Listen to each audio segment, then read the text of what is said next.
Yes, everybody, and welcome back to TarHeelIllustrated.com. I'm Jacob Turner. He's Andrew Jones. We're here for a special THI podcast here to talk about three worrying trends for the Tar Heels over the last 5 games. Really, we're obviously still in the Smith Center, not when this video comes out, but we're recording this one still in the Smith Center after the Georgia Tech game about 6:45 p.m. So we've been here for quite a while. But we figure why not bang out one more and talk a little bit more big picture of the last 5 games, especially after not doing a basketball show last week. So AJ, I want to start with the first worrying trend we're gonna talk about here, and bigs, man, not scoring enough. It really has been a theme in the last 5 games. Obviously, 3 of those being 3 straight losses and a win over Dayton and a win over Georgia Tech. So I think the one that illustrates this the most in terms of what we're talking about here and in recent memory too, focuses on the Georgia Tech game. It wasn't until the 16 and a half minutes left in the game before a big scored for North Carolina against Georgia Tech. And AJ, that's not good enough because there's talent on the roster. There's talent in these bigs. But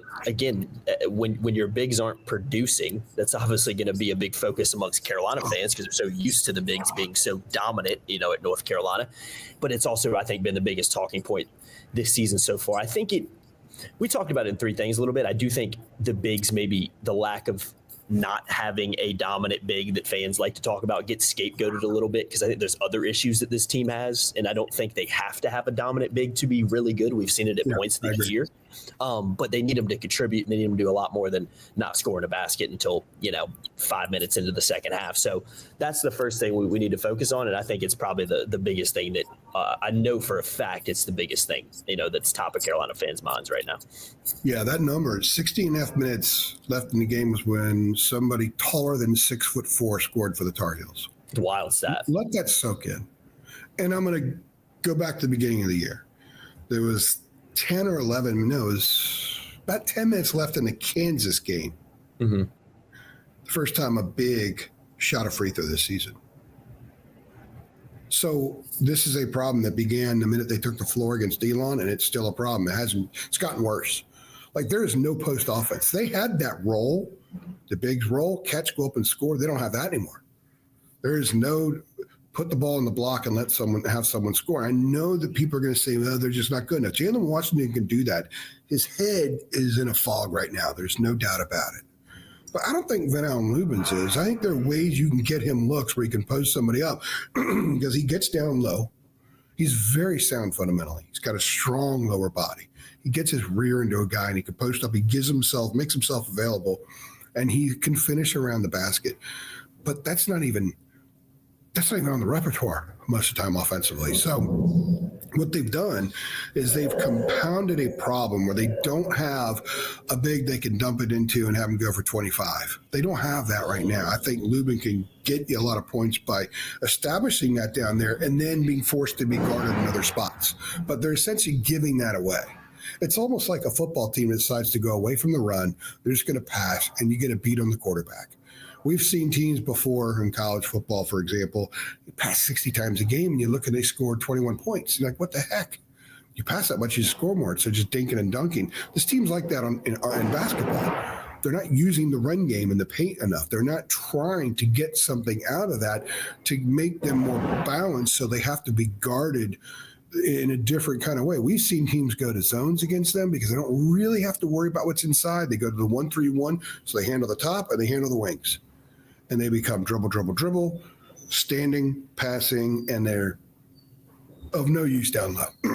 When teams would do that before with Isaiah Hicks and Bryce Johnson up at Syracuse, for example, they found a way to work together. We saw other big. We saw Luke and we saw Garrison Brooks work together. We've seen that with this program before. We saw it last year, Armando and Harrison Ingram in the middle of the zone or something like that. We saw some of that work together. There's nothing there now. I know it's a 1-3-1. You don't put someone directly in it, but you can float someone through there. There were times where nobody went into the lane. Nobody. And you're taking away, you're basically going into a game with a hand tied behind your back. Now, again, I understand people say, oh, the bigs stink. Well, they don't stink. They're good players. But whatever they can do to help this team is not being extracted with the approach right now. And the approach has gotten worse, in my opinion, because the guards become way too reliant on them trying to make plays. And that's why you've seen a proliferation in turnovers, which we're going to talk about in a minute. All this stuff is intertwined. So suddenly, Elliot Cadeau has to try to use a ball screen and drive to make a play. If he doesn't make a play, what happens? He misses, and their team's racing up the court. Yeah. I will say their transition defense was pretty good today. Mm-hmm. It's better than it's been, but they're just limiting they're increasing the degree of difficulty on every half-court possession. Because in transition, they're still very good. But when they're not in transition, they're not even average. The high-scoring team we saw in the year, where have they been lately? It's 70, 75 against Alabama, 79 against Alabama. Mm-hmm. It was late. They were in the 70s. They were in the 70s against Auburn, 68 today, and that's because they hit free throws late. We're seeing them go like this offensively. The shooting percentages are bad. The points per possession are getting worse. The percentage of scoring, number of possessions scoring and getting some kind of points is getting worse. That's not a good recipe, and they're not using everybody, so they're easy to prepare for. And that's a problem. A big man, a guy over 6'4", not scoring for the first 24 minutes of a game. It's not great. No, I mean you don't see that in the Big South. I know. In the Southland Conference, you don't see that in the Big Sky. But you saw it today in the ACC in one of the most fabled buildings in the country. Yeah. That plays its home games there. That's not a good sign, Jacob. There's a lot of stuff that needs to be fixed. I think this is something that must be fixed, because not that you're going to go into a game and say, hey, Jay Wash is going to get you 14, Val's going to get you 10, and Withers is going to get you 6. But if you could get some conventional baskets enough that they have to be defended, pull the defense, pull back a little bit, I think it would make this a better offensive team, and I don't think I'm going to ignore it. I agree. I don't think it's rocket science when you don't think you have to have a massive knowledge of basketball to know that would probably help this team a little bit offensively, but we're not seeing it right now. Maybe it changes, but right now, I mean, I think that one might be number one on the concern list right now. But second one, and this one's not far behind, and again, these aren't necessarily in order. Excuse the background noise because people walking all around me, but turnovers. I mean, 57 assists to just 67 turnovers in the last 5 games.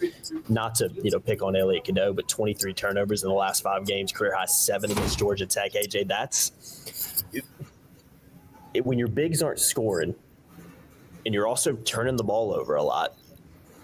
And we'll talk about defense here in a second, because this is not a great defensive team right now. Is it really any wonder that this team is sitting at 5-4 right now? I don't think it is. Again, I don't think it's rocket science to kind of sit here, and there's nothing that we're saying right now that people probably haven't noticed already. Maybe they don't know the stats, or maybe they don't know certain little things that we're talking about here. But I think everything we're listing here is things that's pretty obvious when you watch this team play basketball, and it's not just one game; it's over the last 5 games, and obviously they've lost 3 of those. So, yeah, man, I mean, the turnovers have to be fixed. I think that's something this team can clean up, and obviously some of that's going to happen in transition when they want to play fast and all that jazz. I get that.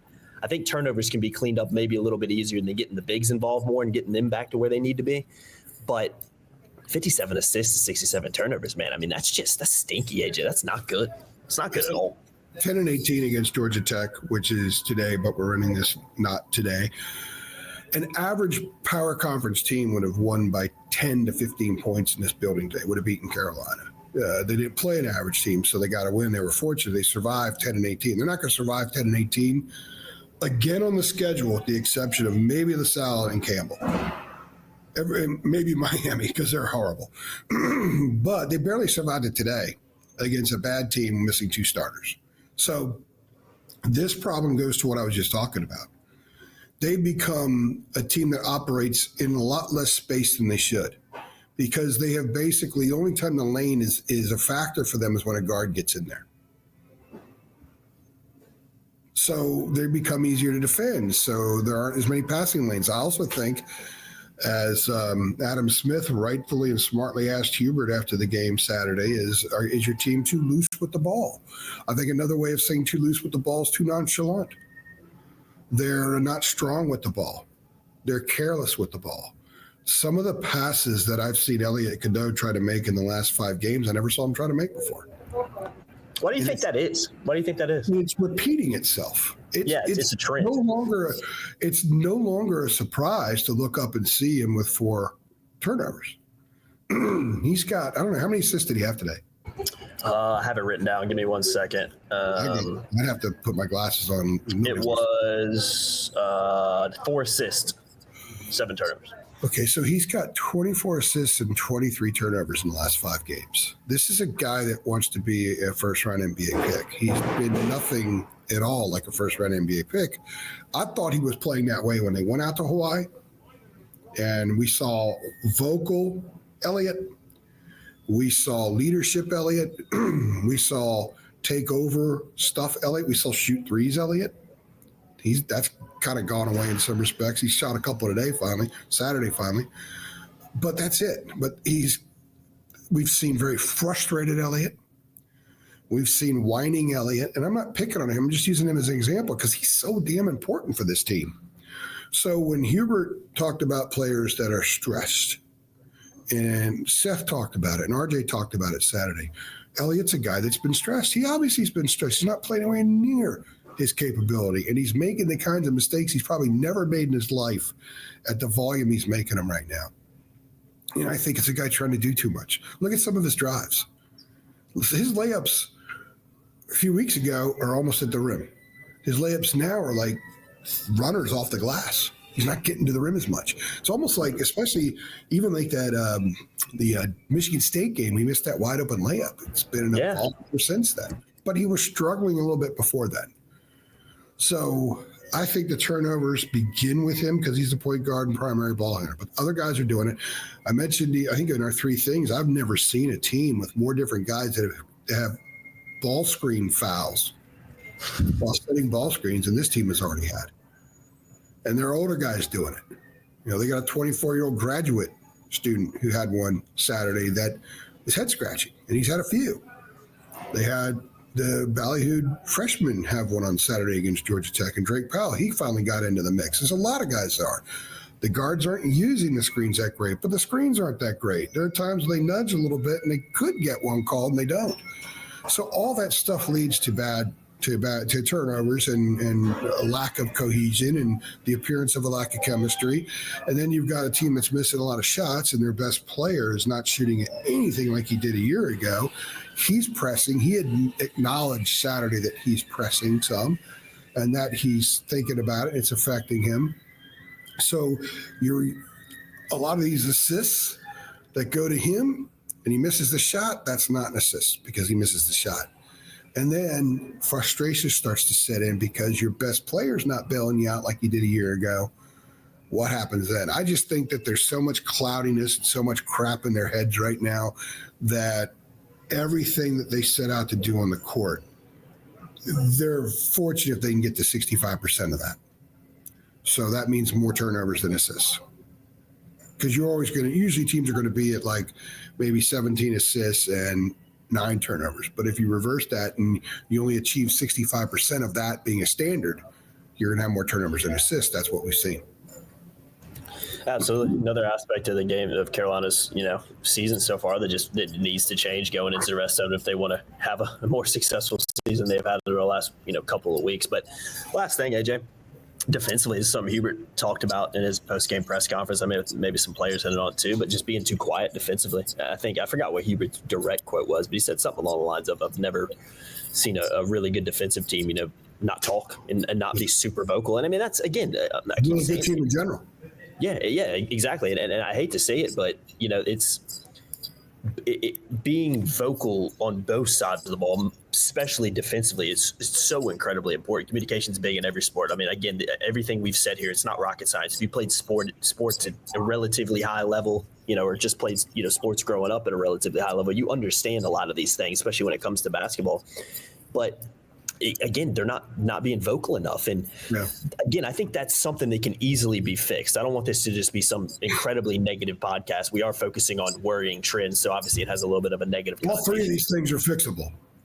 Exactly. And I think this is probably the most fixable one because just talk more, communicate more, and be a little bit more into it. And I think you could also I think you can tie this in with slow starts. I mean, communication plays a big factor on how you start games. You're a very vocal team to start games. That means you're engaged and ready to play. And if I can imagine, I'm not close enough to the court to hear it, but I can imagine during these slow starts, I bet Carolina's not very vocal in them either. So that's another aspect that needs to be improved. But again, I think the positive with that is we're not talking X's and O's here. We're not talking, shooting better and having a higher shooting percentage and getting the bigs more involved. We're talking about guys just communicating more. So I don't think that's something that's hard to fix, but until it's fixed, AJ, it's a problem and it's a worrying trend right now.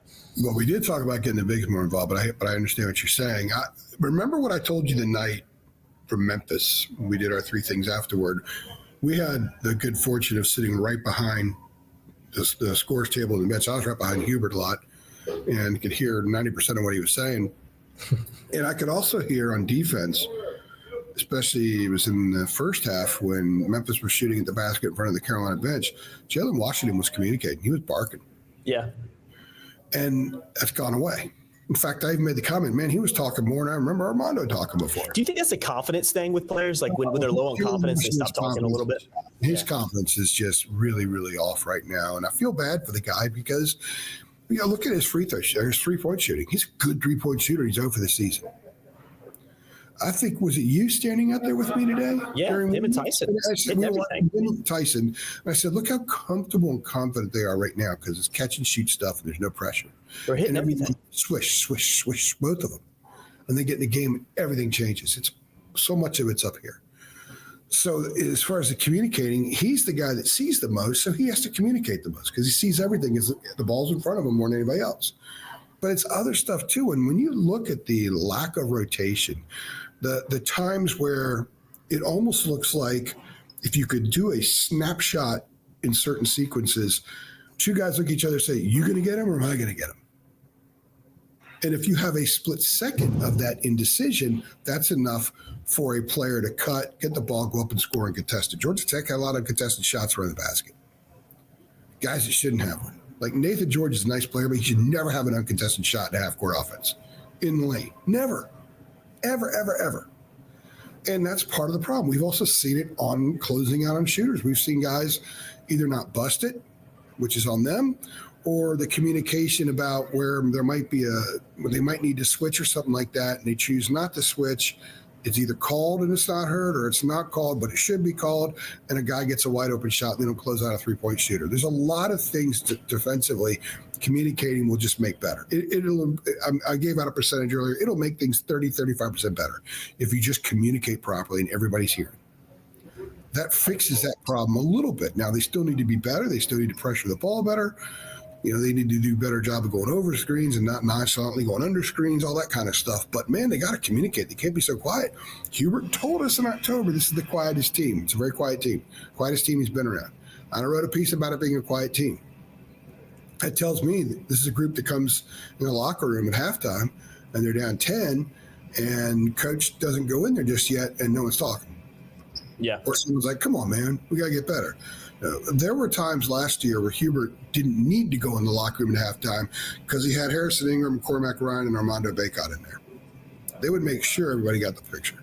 And maybe that's something that Hubert should do sometime. I said that at halftime in the first half when Carolina football played at BC a few weeks ago.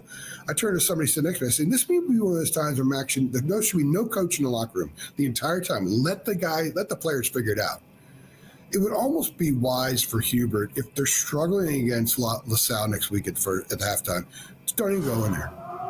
The one way to get them to emerge, have a voice or two emerge and figure it out on their own, is to put them in a position where they have no choice.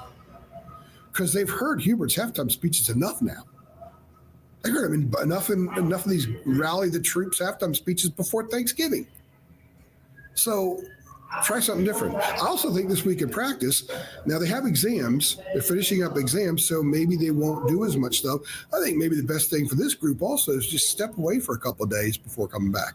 Don't come over here. You don't need to get up any shots. Just step away, get it off your mind, come back a little bit cleaner mind, a little bit clearer mind, and be ready to regroup and move forward.